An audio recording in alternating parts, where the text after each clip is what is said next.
అందరికీ నమస్కారం. శ్రీమద్ భగవద్గీత ఆధ్యాత్మిక రహస్యాలు అనే శీర్షికలో శ్రీ త్రినాథ్ గారు ధారావాహిక ప్రసంగం చేస్తున్నారు. వారి ధారావాహిక ప్రసంగంలో ఈరోజు 289వ ప్రసంగం చేస్తున్నారు. శ్రీ త్రినాథ్ గారికి స్వాగతం. శ్రీమద్ భగవద్గీత ఆధ్యాత్మిక రహస్యాలు ఈ కార్యక్రమాన్ని వీక్షిస్తున్నటువంటి సోదర సోదరులందరికీ స్వాగతం. సత్యమేవ జయతి అంటారండి. సత్యమేవ జయతి అంటే చివరికి సత్యమే గెలుస్తుంది. అర్థమైందండి? సత్యమే గెలుస్తుంది, అసత్యం ఓడిపోతుంది.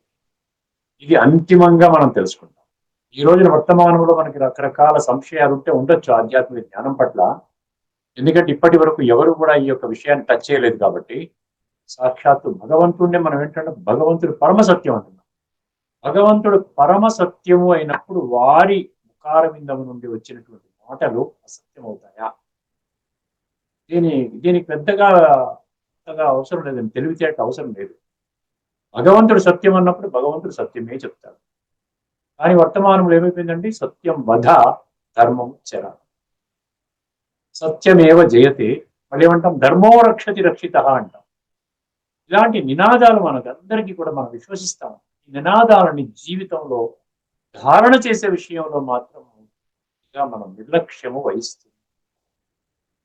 అందువల్లనే వర్తమానంలో ఇప్పటి వరకు కూడా భగవంతుడి యొక్క స్పష్టమైనటువంటి పరిచయం మనకందరికీ.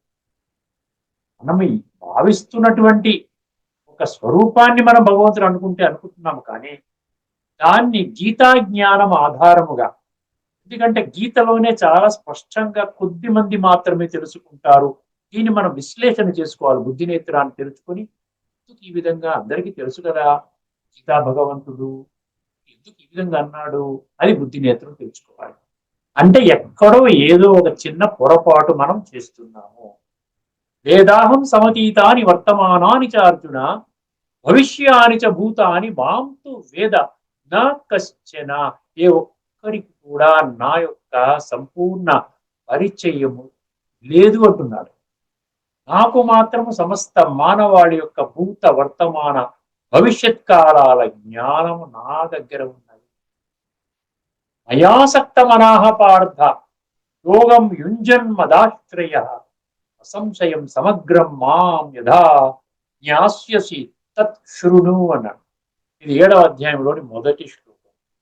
నా పరిచయాన్ని నేను తెలియచేసేంత వరకు కూడా మీరు అజ్ఞానములోనే నన్ను అర్థం చేసుకున్నారు. నా సంపూర్ణ పరిచయము నేనే, నా యొక్క పరిచయాన్ని నేనే ఇస్తాను.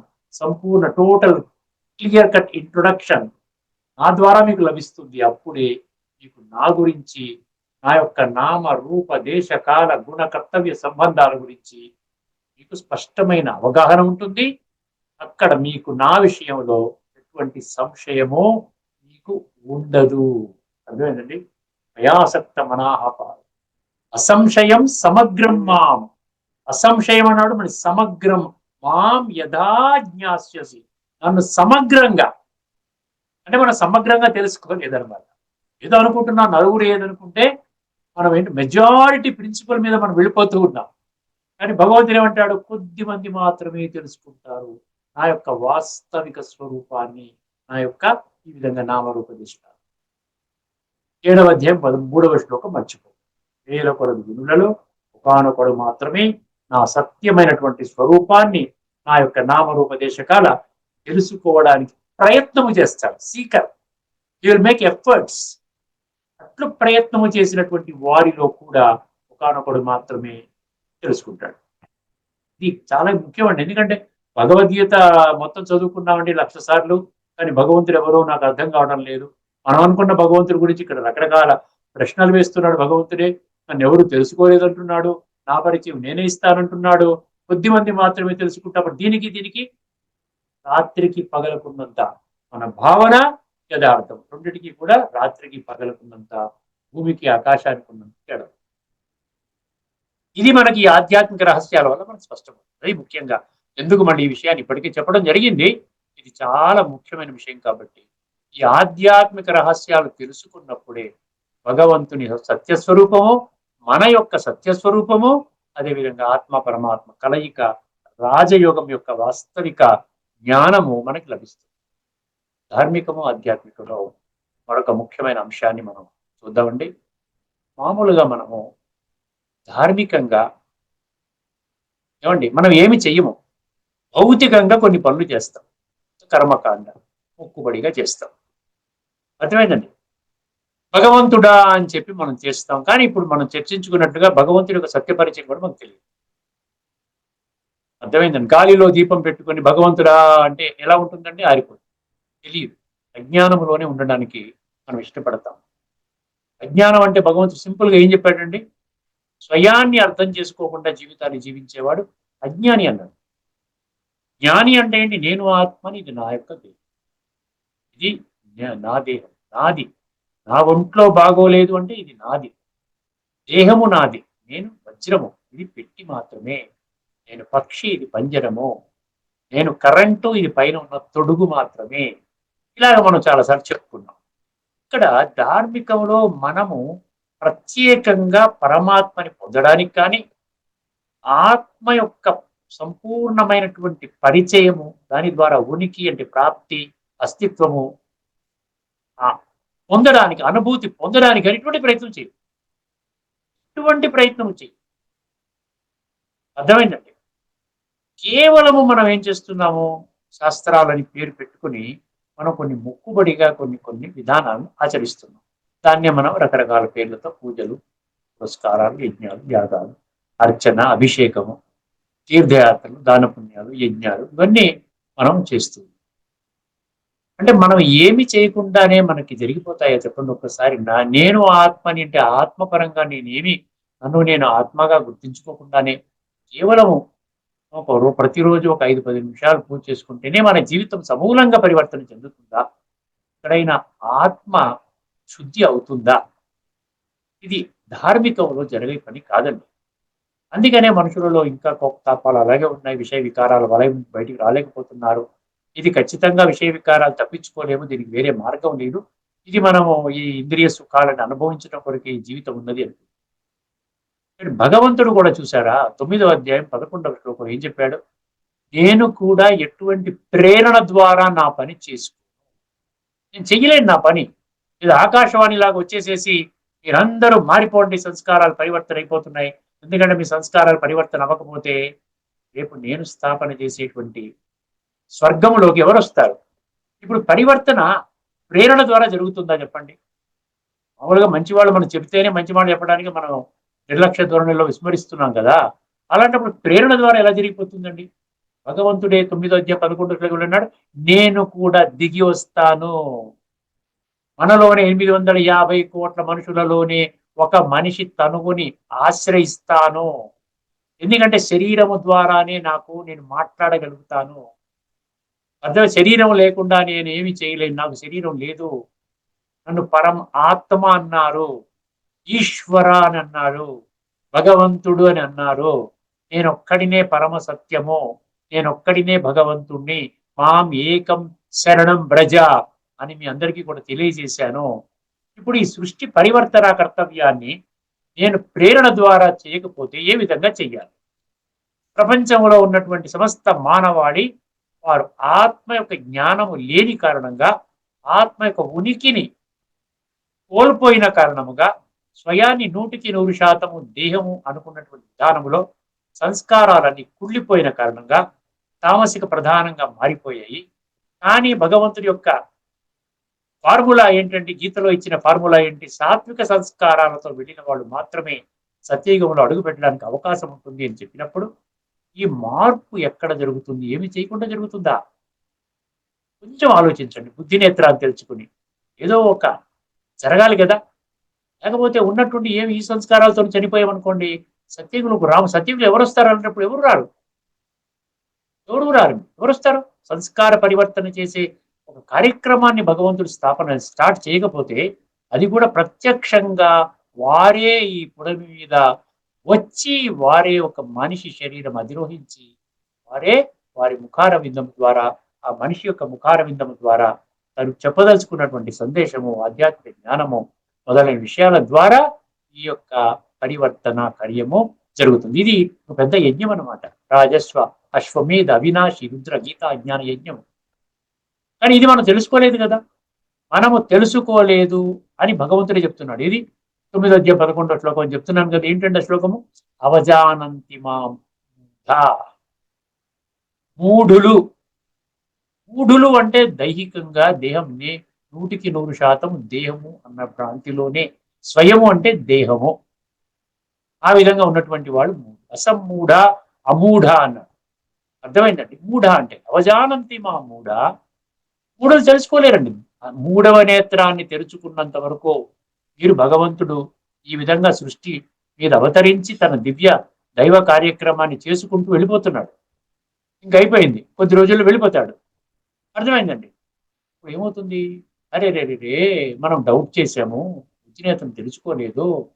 మానుష్యం తను ఆశ్రితం అన్నాడు కదా, పరంభావం అజానంత అన్నాడు కదా, మమ భూత మహేశ్వరం అన్నాడు కదా. నేను సర్వాత్మలని కంట్రోల్ చేయడానికి, పవిత్రంగా పరివర్తన చేయడానికే నా యొక్క లక్ష్యంగా పెట్టుకుని నేను దిగేనే. కొద్దిమంది మాత్రమే తెలుసుకున్నారు. అరే రే ఇంత చక్కగా ఇన్ని లక్షల మంది అవగాహనతో బుద్ధినేత్రాన్ని తెలుసుకొని చక్కగా వాళ్ళు రాజయోగం ద్వారా సంస్కార పరివర్తన రాజయోగం అనే దాన్ని ప్రవేశపెట్టడం జరిగింది. స్వయాన్ని ఆత్మ అన్నాడు, అందరూ ఆత్మలు, ఆత్మలందరికీ తండ్రి పరమాత్మ అన్నాడు. ఈ రాజయోగము సంస్కార పరివర్తన దీని ద్వారా దేవి సంస్కారంలో తాను ప్రారంభించ అతి త్వరలోనే స్థాపన చేయబడుతున్న ఈ స్వర్గం అనబడేటువంటి సత్య త్రేతాయుగాల్లో ఇటువంటి పరివర్తన చెందిన మనుషులు మాత్రమే వస్తారు. అక్కడ మనుషులు అని అనరు, ఎందుకంటే వాళ్ళు దైవీ సంస్కారాలు తెచ్చుకున్నారు కాబట్టి. దైవాసుర సంపద విభాగ యోగం అని 16వ అధ్యాయంలో భగవంతుడే చక్కగా దైవీ సంస్కారాలంటే ఏమిటి, అసురి సంస్కారాలంటే ఏమిటో చెప్పడం జరిగింది. సో ఆ విధంగా దైవీ సంస్కారాలు ఉన్నటువంటి వాళ్ళందరినీ కూడా దేవీ దేవతలు నామకరణం చేశారు 33 కోట్ల మంది. ఆ విధంగా సత్య త్రేతాయుగాల్లో జన్మ తీసుకోబోతున్నారు. తిరుగులేని తిరస్కరించలేని సత్యము ఎవరు ఒప్పుకున్నా ఒప్పుకోకపోయినా భగవంతుడికి కానీ తెలుసుకున్న వాళ్ళకి కానీ ఎటువంటి తేడా అనేది పడదండి, ఎటువంటి ఎఫెక్ట్ పడదు దాని మీద. తెలియని వాళ్ళకి, అజ్ఞానంలో ఉన్న వాళ్ళకి తెలియజేయమని భగవంతుడి యొక్క ఆదేశం కాబట్టి ఇటువంటి కార్యక్రమాల ద్వారా విశ్వవ్యాప్తంగా ఈ యొక్క జ్ఞానులు, తెలుసుకున్నటువంటి వాళ్ళు, ఆత్మ జ్ఞానులు, ఆధ్యాత్మిక జ్ఞానులు అందరికీ విషయాన్ని తెలియజేస్తున్నారు.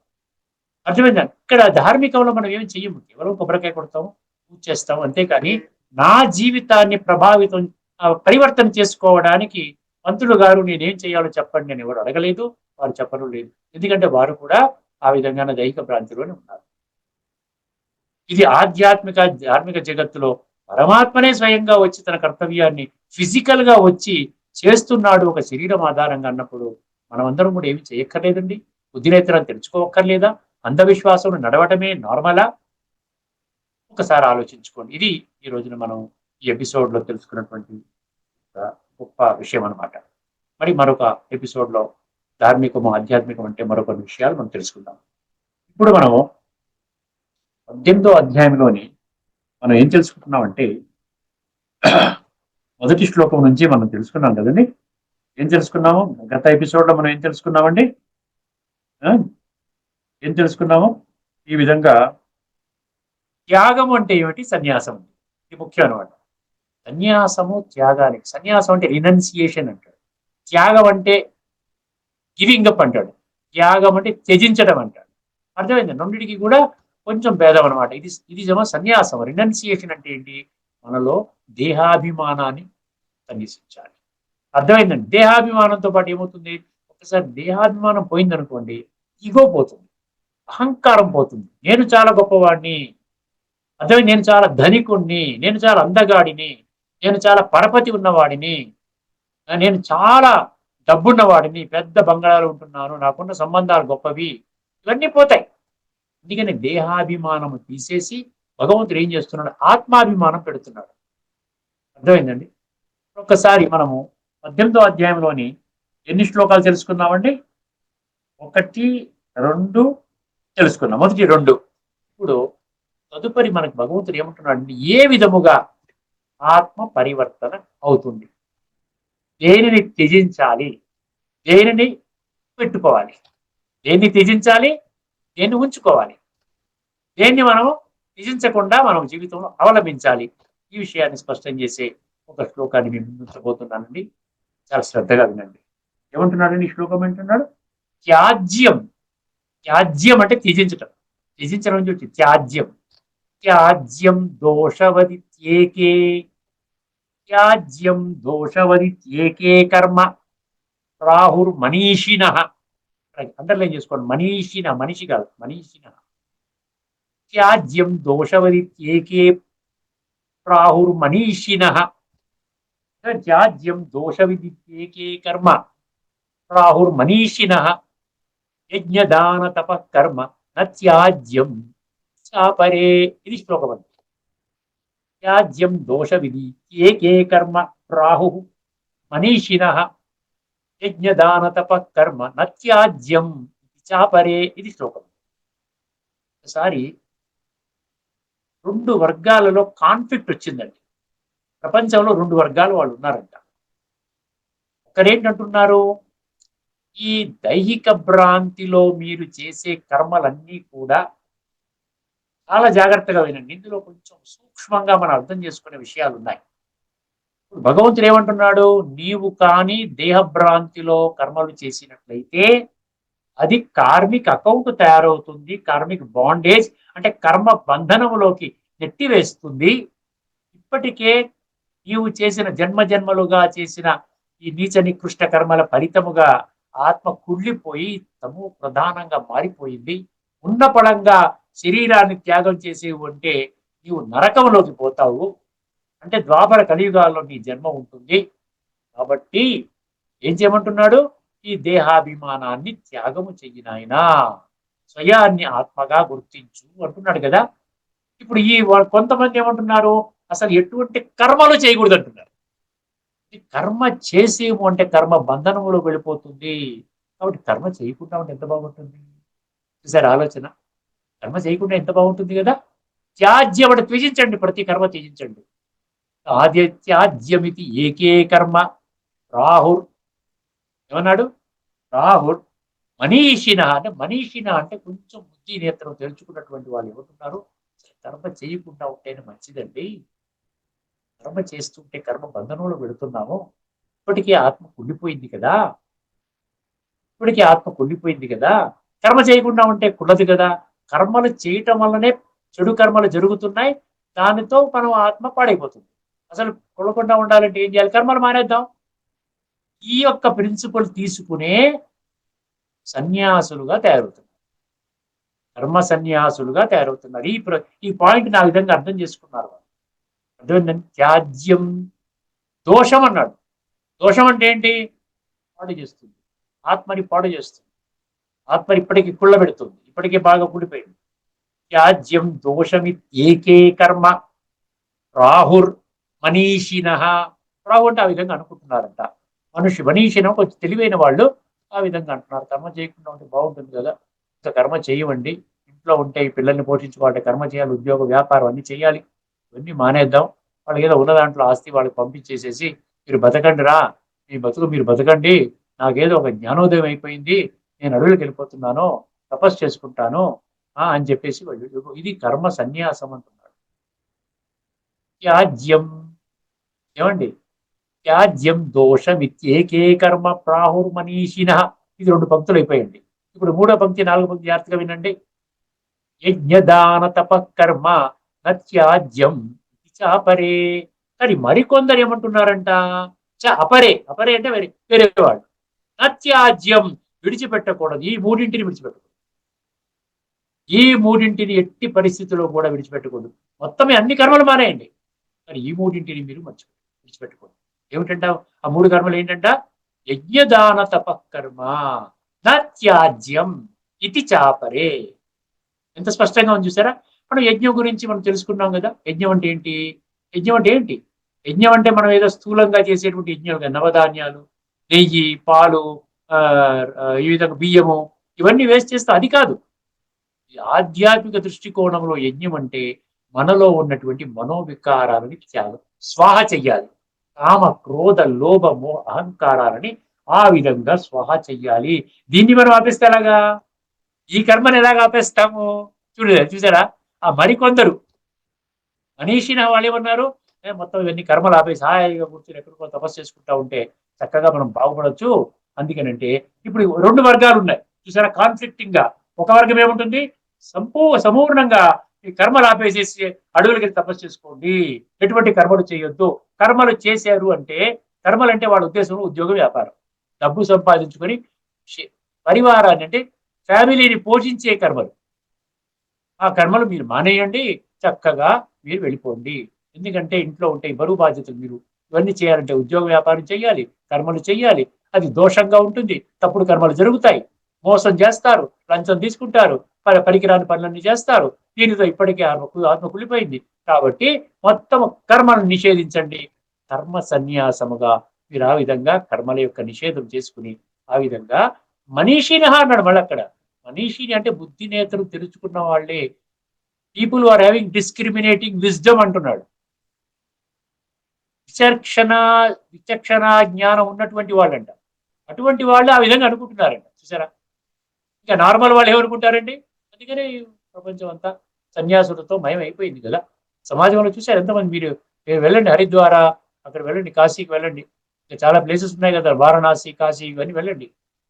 కుప్పలు కుప్పలుగా కొన్ని వేల సంఖ్యలో, లక్షల సంఖ్యలో మీకు కనబడతారు.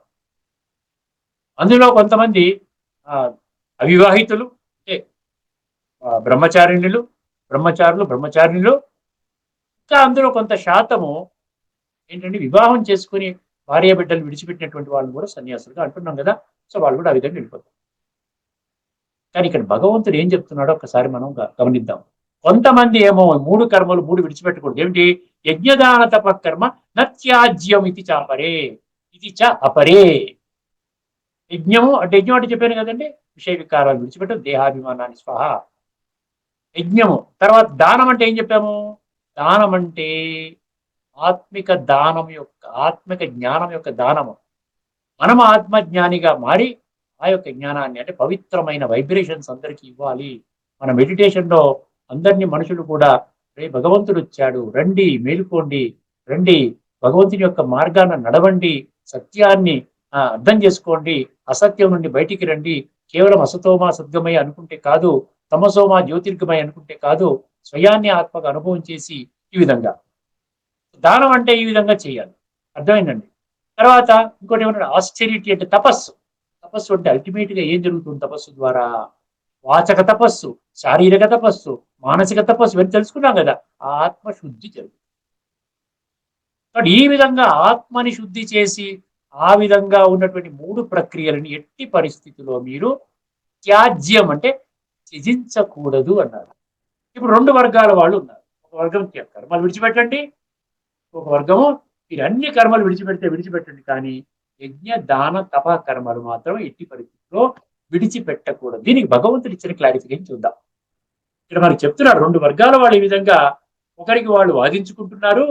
ఒకరేమో కర్మలు విడిచిపెట్టమంటున్నారు, వేరొకరేమో కర్మలు అన్ని విడిచిపెట్టండి కానీ యజ్ఞదాన తప కర్మలు విడిచిపెట్టకూడదు అంటున్నారు. భగవంతుడు ఏమంటున్నాడు ఒక్కసారి 18వ అధ్యాయంలోని 5వ శ్లోకంలో స్పష్టత ఇస్తున్నాడు భగవంతుడు. ఎందుకంటే అర్జునుడు మనకి సన్యాసం అంటే ఏమిటి, త్యాగం అంటే ఏమిటి అని అడిగినప్పుడు, ప్రశ్న అడిగాడు కదా, భగవంతుడు సమాధానం స్పష్టంగా ఇస్తాడండి. 100% మీ మనసులో ఎటువంటి సంశయాలు లేకుండా మొత్తం అద్భుతమైన క్లారిటీతో మనకి ఆ సమాధానం ఇస్తాడు.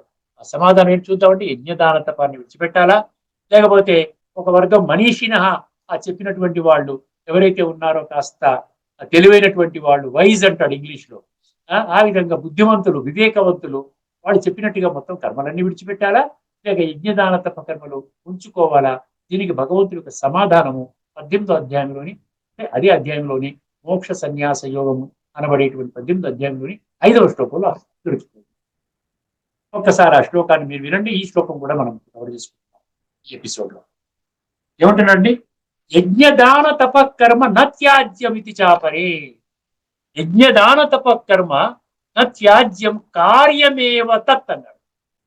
యజ్ఞదాన తప కర్మ కార్యమేవ తత్, యజ్ఞోదానం తపశ్చైవ పావనాని మనీషినాం అన్నాడు. అక్కడ వాళ్ళ మనీషినాం అన్నాడు, భగవంతుడు కూడా మళ్ళీ మనీషినాం. ఎవరిని పావనం చేస్తుందంట? మనుషులు కాదు, మనుషులు అంటే అజ్ఞానంలో ఉన్నవాడు. మనీషినాం అంటే జ్ఞానాన్ని పొందగోరి ఆ మార్గంలో ప్రయాణము చేయడానికి ఇష్టపడేటువంటి వాళ్ళు, తెలివైన వాళ్ళు, వివేకవంతులు, విశ్లేషణ, విచక్షణ జ్ఞానం, పరిశీలన శక్తి, నిర్ణయ శక్తి ఉన్నటువంటి జ్ఞానులు, అటువంటి వాళ్ళకి ఏం చెప్తున్నాడండి? యజ్ఞదాన తపకర్మ ఏమన్నాడు? యజ్ఞదాన తపకర్మ నత్యాజ్యం కార్యమేవ తత్. నత్యాజ్యం, మీరు విడిచిపెట్టకూడదు.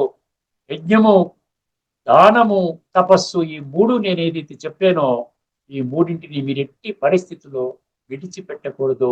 నత్యాజ్యం అంటే విడిచిపెట్టకూడదు. కార్యమేవ తత్ అన్నాడు. కార్యమేవ అంటే ఖచ్చితంగా ఈ మూడు మీరు ఆచరించాలి, కార్యములోకి తీసుకొని రావాలి, యాక్షన్ లోకి తీసుకొని రావాలి. యజ్ఞము, దానము, ఈ విధంగా మన తపస్సు, ఈ మూడు కూడా. అంటే మరి మీరు ఒకసారి గమనించినట్టయితే సాత్విక యజ్ఞము మనం కవర్ చేసుకున్నాం, సాత్విక దానము, అదేవిధంగా సాత్విక తపస్సు స్టడీ చేయండి, అది ఆత్మని పావనం చేస్తుందని చెప్తున్నాడు. యజ్ఞోదానం తపశ్చైవ పావనాని మనీషిణ. ఎందుకు విడిచిపెట్టకూడదు? ఎందుకు కార్యంలో తీసుకొని రావాలి? ఎందుకు మీరు ఖచ్చితంగా 100% దీనికి అత్యంత ప్రాధాన్యతని ఇచ్చి మీరు ఆచరించాలి అంటే భగవంతుడు ఏం చెప్తున్నాడు? ఈ మూడు మాత్రమే ఆత్మని శుద్ధి చేస్తాయి. పావనాని మనీషినాం అంటే ఆత్మజ్ఞానం ఉన్నటువంటి మనిషిని మనీషినాం అంటాడు. బుద్ధినేత్రాన్ని తెరుచుకున్న మనిషిని మనీషినాం అంటాడు. అర్థమైందండి? సో సంస్కార పరివర్తన చేసుకోవడానికి ఇష్టపడేటువంటి అర్జునుడు అన్న వ్యక్తికి అటువంటి లక్షణాలు ఉన్న ప్రతి ఒక్క మనిషికి మనీషినాం అంటున్నాడు. అర్థమైందండి? యజ్ఞోదానం తపశ్చైవ ఏమంటున్నాడు? యజ్ఞోదానం తపశ్చైవ పావనాని మనీషి, పవిత్రంగా చేస్తుంది భగవాన్ వాచ. అర్థమైందండి? అందుకనే ఈ యొక్క రాజస్వ అశ్వమేధ అవినాశి రుద్ర గీతాజ్ఞాన యజ్ఞము భగవంతుడు స్థాపన చేసినటువంటి యజ్ఞము. ఈ యజ్ఞములో పాలు పంచుకోవాలి. ఈ యజ్ఞములో ప్రతి కర్మ భగవంతుని దివ్య కర్తవ్యాన్ని సమర్థించే విధంగా మన కర్మలు చెయ్యాలి. అర్థమైందండి? ధర్మస్థాపన కర్తవ్యాన్ని సమర్థించే కర్మలు చెయ్యాలి, ఆత్మిక స్థితిలో చెయ్యాలి, పరమాత్మిక స్మృతిలో చెయ్యాలి. ఆ విధంగా రాజయోగమన ప్రక్రియ ద్వారా ఈ యొక్క తపస్సు అంటే ఏంటి? ఆస్టెరిటీ, ఇన్నర్ జర్నీ అనమాట. ఇన్నర్, అందులో ఆంతరికంగా ఉన్నటువంటి ఆత్మ యొక్క శుద్ధి చేయాలి. ఆత్మశుద్ధి చేస్తే బాహ్య శుద్ధి ఆటోమేటిక్ అయిపోతుంది. ఎందుకంటే ఆంతరికంగా ఓనర్ అనమాట. ఓనర్ పర్ఫెక్ట్ గా ఉన్నాడు అనుకోండి, శరీరాన్ని కూడా పర్ఫెక్ట్ గా తయారు చేసుకుంటాడు. అన్ని ఇక్కడ 23 ఎలిమెంట్స్ ఉన్నాయని చెప్పి అనుకున్నాం కదా.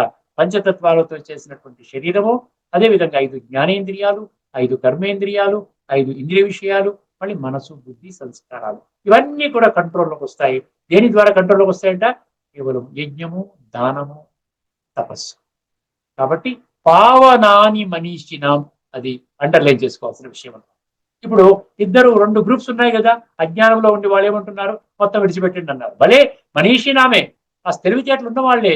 కానీ ఎందుకండి కర్మలు ఇవన్నీ చేసుకుంటే మనం అంతా కర్మ బంధనంలోకి వెళ్ళిపోతాం, బాండేజ్లోకి వస్తుంది, ఇప్పటికే కుడిపోయింది కదా, సన్యాస మార్గంలోకి వెళ్ళిపోదాం అంటే కర్మ సన్యాసాన్ని భగవంతుడు ఖండిస్తున్నాడు.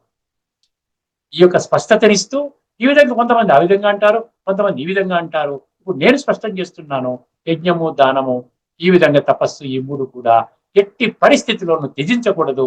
ఈ మూడే ఆత్మని సంస్కరిస్తాయి. పావన అని మనీషినం. ఇదండి ఈ 2 శ్లోకాల్లో తత్వం. ఒకసారి గీతలో ఈ 2 శ్లోకాల్లో భాష్యకారులు ఏ విధంగా రాసుకున్నారో ఒక్కసారి మనం గమనించుకున్నట్లయితే ఈ ఎపిసోడ్ పూర్తి. ఇందులో మనం 2 శ్లోకాలు మనం చర్చించుకున్నాం తత్వాన్ని. ఎందుకంటే ఈ స్పష్టత రావాలి. అర్థమైందండి? ఇక్కడ చూడండి ఒకసారి 3వ శ్లోకము, 5వ శ్లోకము, 4వ శ్లోకాన్ని మళ్ళీ తదుపరి ఎపిసోడ్ లో మళ్ళీ తదనుగుణంగా చెప్పుకుందాం. 3వ శ్లోకంలో ఏం చెప్తున్నాడో చూడండి. కొందరు విద్వాంసులు, చాలా జాగ్రత్తగా వినండి, బుద్ధినేతరం తెలుసుకోండి, ఎంజాయ్ చేస్తామండి లైఫ్ ని. భగవద్గీత భగవంతుడు చెప్పినట్టుగా అర్థం చేసుకుంటే మన లైఫ్ పూర్తిగా ట్రాన్స్ఫార్మ్ అవుతుంది. మంచిగా అంటే నేను ఏం చెయ్యాలి, ఏం చేయకూడదు అన్నది స్పష్టమవుతుంది. కొందరు విద్వాంసులు కర్మలన్నీయును దోషయుక్తములే. అర్థమైంది? దోషవదిత్యేకి అన్నారు కదా, దోషవత్ అన్నారు కదా, అంటే దోషయుక్తములే కావున వాటిని త్యజింపవలెనని అందురు. కొందరు విద్వాంసులు కర్మలన్నీయును దోషయుక్తములే కావున వాటిని త్యజించబలనని అందురు. కానీ యజ్ఞదాన తపశ్చర్యాది కర్మలు త్యాజ్యములు అంటే త్యజించకూడదు అని. త్యాజ్యములు కావని మరికొందరు అందురు. ఇది 18వ అధ్యాయంలోని 3వ శ్లోకం. ఆయనే క్లియర్ గానే చెప్పారు. ఇప్పుడు 5వ శ్లోకం చూద్దాం ఒక్కసారి. యజ్ఞదాన తప కర్మ నత్యాజ్యం కార్యమేవ తత్ యజ్ఞోదానం తపశ్చైవ పావనాని మనీషినాం. యజ్ఞదాన తపశ్చర్యాది కర్మలు త్యజింపదగవు. యజ్ఞదాన తపశ్చర్యాది కర్మలు త్యజింపదగవు. ఎంత బాగా రూలింగ్ ఇచ్చాడు చూసారా. భగవంతుడు సుప్రీం జడ్జి అండి. ఆయన ఇచ్చిన ఫైనల్ జడ్జిమెంట్ ఇచ్చారంటే ఇంకా సుప్రీంకోర్టు జడ్జిమెంట్ ఇచ్చినట్టు అనమాట. దాన్ని ఆచరించాలి. మనసా వాచ కర్మణ ఆచరించాలి. యజ్ఞదాన తపశ్చర్యాది కర్మలు త్యజింపదగవు. అవి అవశ్యము అనుష్ఠింపదగినవి. అవశ్యము అనుష్ఠింపదగినవి. కార్యమేవ తత్ అంటది. ఏలనన యజ్ఞదాన తపస్సులు అను ఈ 3 కర్మలే, యజ్ఞదాన తపస్సులు అను ఈ 3 కర్మలే బుద్ధిమంతులైన వారిని పవిత్రమునర్చును. బుద్ధిమంతులు మనీషీనం అన్నారు కదా. అజ్ఞానంలో ఉన్నవాళ్ళు ఎలాగ అత్యధిక సంఖ్యలో ఉన్నారు. గీతలో ఏం చెప్పాడు? 7వ అధ్యాయం 3వ శ్లోకంలో కొద్దిమంది. ఆ కొద్దిమంది బుద్ధిమంతుల వాళ్ళ యొక్క ఆత్మలను అది ఈ యజ్ఞదాన తపస్సు అనేటువంటిది ఏం చేస్తుంది? శుద్ధి చేస్తుంది, ఆత్మశుద్ధి చేస్తుంది. అందుకని ఏం చెప్పాడు? ఏలననా ఏమన్నాడు ఇక్కడ? ఏలననా మరొకసారి చూద్దాము.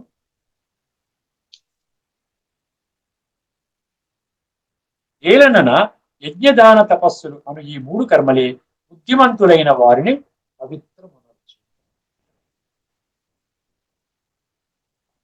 చేసుకోవడానికి, సంస్కార పరివర్తన చేసుకోవడానికి ప్రతి శ్లోకం అదే డైరెక్షన్ లో వెళుతుంది. మీరు గమనించండి, ప్రతి శ్లోకం వెళుతుంది. 574 అదే డైరెక్షన్ లో వెళుతుంది. ఎందుకంటే భగవంతుడి యొక్క భగవానువాచ యొక్క ముఖ్యమైన లక్ష్యం ఏమిటంటే తన సంతానమైనటువంటి 850 కోట్ల మనుషుల యొక్క కుళ్ళిపోయిన ఆత్మలను, తమో ప్రధానంగా ఉన్నటువంటి ఆత్మలను సతో ప్రధానంగా చేసి దివ్యమైనటువంటి జన్మని ప్రసాదించడానికి ఈ కృషి భగవంతుడు మనందరి కొరకు నిష్కామ కర్మ చేస్తున్నాడు. ఎటువంటి స్వార్థ బుద్ధి లేకుండా మన కొరకు చేస్తున్నాడు. అర్థమైందండి? మరొక ఎపిసోడ్ లో మరొక అద్భుతమైనటువంటి శ్లోకంలో లోతైన తత్వాన్ని మనం తెలుసుకునే ప్రయత్నం చేద్దామండి. అంతవరకు సెలవు. అందరికీ నమస్కారం. లోకా సమస్తా సుఖినో భవంతు. శ్రీమద్ భగవద్గీత ఆధ్యాత్మిక రహస్యాల తాత్విక సారాన్ని సవివరంగా విశ్లేషించిన శ్రీ త్రినాథ్ గారికి ధన్యవాదాలు.